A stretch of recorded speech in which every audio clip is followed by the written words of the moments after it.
Welcome to Climate Quickies, bite-sized nuggets of climate goodness from our TEDxLondon experts in under 5 minutes. We're back with another solutions-focused episode, helping you to digest the Intergovernmental Panel on Climate Change, the IPCC's intense report published last week. It's a piece of work from UN scientists warning us about the impending climate disaster and how to avert it. We spoke to climate policy expert Anand Gopal about his take on the report and why he's hopeful that we have all the solutions we need to reduce greenhouse gas emissions. It's just about getting it to be a global priority. Let's listen now, and remember, stay curious. Hi, I'm Anand Gopal, Executive Director of Policy Research at Energy Innovation, a climate policy analysis think tank based in the US. I grew up in the southern Indian city of Chennai, that city is now at sort of front lines of a changing climate. And I immigrated to the US a couple of decades ago. And seeing what is happening in southern India and the global south has been a major motivating factor for me to work on energy and climate policy. You may have all seen a few weeks ago that the headlines talked about the IPCC report, the 6th report to be precise. And the headlines might have been about how much humans have caused global warming, and also the fact that the situation for how much the Earth's climate is changing has become quite a lot more dire than it was even a few years ago. And that's what this report is all about, documenting carefully, scientifically, how much humans have affected the climate of the planet that we live on. Every time an IPCC report comes out, I always brace myself for the worst, because every single report in the last few cycles has shown that global warming and climate change has progressed a little bit faster than what we have predicted using our science, which is scary. So I definitely felt that we are close to getting to tipping points where the climate can change very rapidly and make the planet much harder to live on for all of its beings, including humans. So feeling scared and a little bit of dread as to what might happen if we don't address the problem at the same time.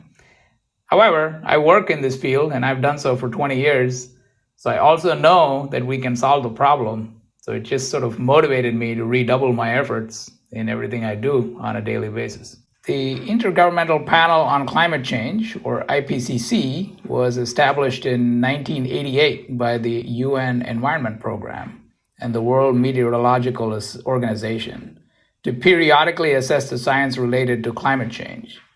Since then, the IPCC has completed 6 assessment cycles and recently released its 6th assessment synthesis report, which is a final part in the 6th assessment report series. So essentially every few years, they go back and look at the science related to climate change, what has happened to our planet, and also work on a set of solutions on how we can address the problem. The report draws upon the work of thousands of scientists around the world and assesses the latest research on the physical science of climate change, its impacts on natural and human systems, and the potential for how we can reduce greenhouse gas emissions, and also how we as a human species can adapt to its impacts. So the 6th assessment report concludes that human influence has warmed the climate at a rate since 1970 that is unprecedented in at least the last 2,000 years. The global surface temperature has increased by 1.1 degrees Celsius since the pre-industrial era.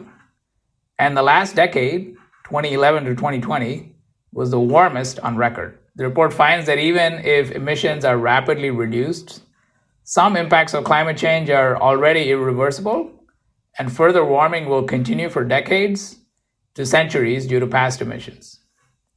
So while all of that is true, there's also solutions up ahead.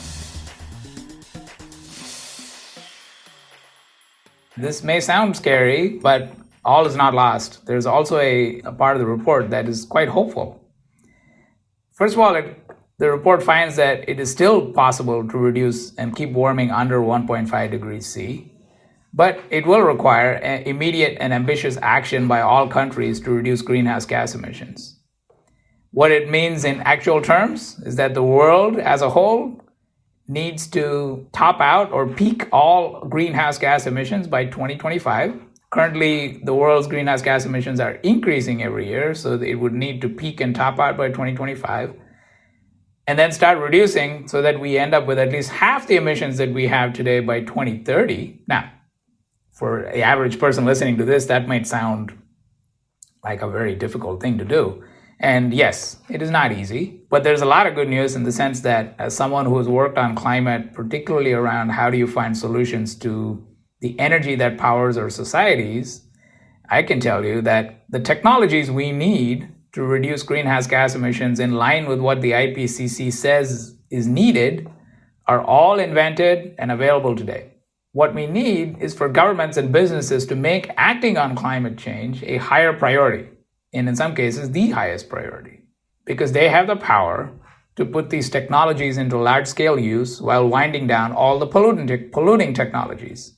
And the incredible thing is we can, given how much, while humans have caused a lot of warming, they also have a lot of aptitude for innovation, that we could probably have very little changes to what we're used to in terms of our lifestyles and still not pollute the planet and cause climate change. That's near our grasp at the moment. As someone who's worked on climate policy and energy transitions to getting us to a cleaner energy system for a long time, every time the IPCC report comes out and talks about how the planet's climate is changing, that does fill me with a sense of dread and foreboding. And every time that my team and others who are working in the climate movement start looking at solutions, it fills me with a lot of hope. The reason is many of us who worked for the longest time in climate 20 years ago just did not believe that solar panels and wind turbines would become the cheapest form of energy in 20 years. That's where they are right now. They're cheaper than any other fossil fuel. Many of us, even 10 years ago, never believed that the combustion engine would actually become more expensive than a battery electric vehicle. And that's now at hand within 1 or 2 years. So what we find is the solutions for climate change are also quite well aligned with saving people a lot of money. They provide people with better products and services than they're used to currently.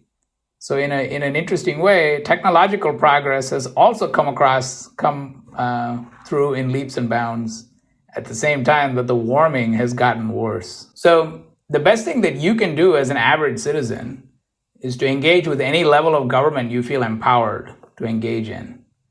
Ask them to prioritize acting on climate change. The best thing that is possible to catalyze this transformation is to unleash the power of governments and therefore also businesses to take climate change seriously, and you can play your part in that. You can find out more about what we do at energyinnovation.org. Thanks for listening to this quickie. This episode was created by our superstar podcast team at TEDxLondon. Until next time, Stay curious.